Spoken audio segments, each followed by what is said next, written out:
ہم حشر کے میدان کی سمت جا رہے تھے کہ راستے میں ایک جگہ نحور اور شائستہ نظر آئے. انہیں دیکھ کر میری حس سے مزاح بیدار ہو گئی. میں نے صالح سے کہا آؤ ذرا چلتے چلتے انہیں تنگ کرتے جائیں. ان دونوں کا رخ جھیل کی طرف تھا اس لیے وہ ہمیں قریب آتے ہوئے دیکھ نہیں سکے. میں شائستہ کی سمت سے اس کے قریب پہنچا اور زور سے کہا اے لڑکی چلو ہمارے ساتھ, ہم تمہیں ایک نامحرم مرد کے ساتھ گھومنے پھرنے کے جرم میں گرفتار کرتے ہیں.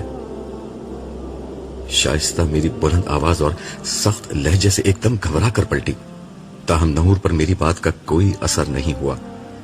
انہوں نے اطمینان کے ساتھ مجھے دیکھا اور کہا پھر تو مجھے بھی گرفتار کر لیجئے, میں بھی شریک جرم ہوں. یہ کہتے ہوئے انہوں نے دونوں ہاتھ آگے پھیلا دیے. پھر ہنستے ہوئے کہا مگر مسئلہ یہ ہے کہ یہاں نہ جیل ہے اور نہ سزا دینے کی جگہ. جیل تو یہاں نہیں ہے مگر سزا ضرور مل سکتی ہے, وہ یہ کہ مغویہ ہی کے ساتھ آپ کی شادی کروا دی جائے. ساری زندگی ایک ہی خاتون کے ساتھ رہنا, وہ بھی جنت میں, بڑی سزا ہے. اس پر نحور نے ایک زوردار قہقہہ بلند کیا. شائستہ جو میرے ابتدائی حملے کے بعد سنبھل چکی تھی ہنستے ہوئے بولی ویسے تو آپ لوگ توحید کے بڑے قائل ہیں مگر اس معاملے میں آپ لوگوں کی سوچ اتنی مشرکانہ کیوں ہو جاتی ہے. نحور نے چہرے پر مصنوعی سنجیدگی لاتے ہوئے کہا آپ کو معلوم ہے عبداللہ, مشرکوں کا انجام جہنم ہوتا ہے, اس لیے آئندہ آپ شائستہ کے سامنے ایسی مشرکانہ گفتگو مت کیجیے گا وگرنہ آپ کی خیر نہیں. صالح نے اس گفتگو میں مداخلت کرتے ہوئے کہا شائستہ آپ اطمینان رکھیں, یہ عملاً محض ہیں, ان کی ایک ہی بیگم ہے. اس پر نحور مسکراتے ہوئے بولے یہ ان کا کارنامہ نہیں, ان کے زمانے میں یہ مجبوری تھی. خیر چھوڑیں اسے, یہ بتائیے کہ آپ کی بیگم صاحبہ ہیں کہاں. میں ابھی تک سنجیدگی اختیار کرنے کے لیے تیار نہیں تھا. میں نے ان کی طرف شرارت آمیز انداز میں دیکھتے ہوئے کہا ہمیں بعض دوسرے بزرگوں کی طرح بیگمات کے ساتھ گھومنے کی فراغت میسر نہیں, لیکن دوسروں کی فراغت کو نظر لگانے کی فرصت ضرور میسر ہے. نحور نے اسی لب و لہجے میں ترکی ب ترکی جواب دیا ہم خوش ہونے والے لوگ ہیں, نظر لگانے والے ہرگز نہیں, مگر آپ نے مجھے تو نظر لگا دی ہے. پھر مزید وضاحت کرتے ہوئے بولے میرے پیغمبر یرمیہ نبی کو شہادت کے لیے بلایا گیا ہے. میں چونکہ ان کا قریبی ساتھی تھا اس لیے میرا وہاں موجود ہونا ضروری ہے. یہ آخری بات کہتے ہوئے ان کے چہرے پر سنجیدگی آ گئی تھی. آپ جا رہے ہیں؟ شائستہ نے پوچھا. ہاں, تم اپنے گھر والوں کے پاس چلی جاؤ, میں کچھ دیر تک ان معاملات میں مصروف رہوں گا. عبداللہ نے مجھے نظر جو لگا دی ہے. یہ کہہ کر وہ ان فرشتوں کے ساتھ روانہ ہو گئے جو انہیں لینے آئے تھے. انبیاء تو اپنی امتوں پر گواہی دے چکے, یہ یرمیہ نبی کی گواہی کس چیز کی ہو رہی ہے؟ میں نے صالح کی سمت دیکھتے ہوئے دریافت کیا. جن مجرموں نے ان کے ساتھ زیادتی کی تھی انہیں بھی ان کے انجام تک پہنچنا ہے. یہ گواہی اس سلسلے کی ہے. صالح نے جواب دیا. پھر ہم دونوں بھی حشر کی طرف روانہ ہو گئے. عرش کے سامنے یرمیہ نبی کے زمانے کے تمام یہود جمع تھے. ان کا زمانہ یہود کی تاریخ کا ایک اہم ترین دور تھا. یہود یا بنی اسرائیل حضرت ابراہیم کے چھوٹے صاحبزادے حضرت اسحاق اور ان کے بیٹے یعقوب کی اولاد میں سے تھے. حضرت یعقوب جن کا لقب اسرائیل تھا ان کے 12 بیٹے تھے. انہی کی اولاد کو بنی اسرائیل کہا گیا. ان 12 بیٹوں میں سب سے نمایاں حضرت یوسف تھے. حضرت یعقوب اور ان کے 12 بیٹے فلسطین میں آباد تھے. مگر حضرت یوسف کے زمانے میں یہ سب مصر منتقل ہو گئے. کئی صدیوں تک یہ مصر میں رہے اور ان کی تعداد لاکھوں تک پہنچ گئی. حضرت موسیٰ علیہ السلام کی بعثت کے وقت فرعون نے یہود کو غلام بنا رکھا تھا. اللہ تعالیٰ نے حضرت موسیٰ کے ذریعے سے ان لوگوں کو فرعون کے ظلم و ستم سے نجات عطا کی اور ان لوگوں کو ایک امت بنایا. کتاب و شریعت ان پر نازل ہوئی مگر صدیوں کی غلامی نے ان میں بزدلی، شرک اور دیگر اخلاقی عوارض پیدا کر دیے تھے.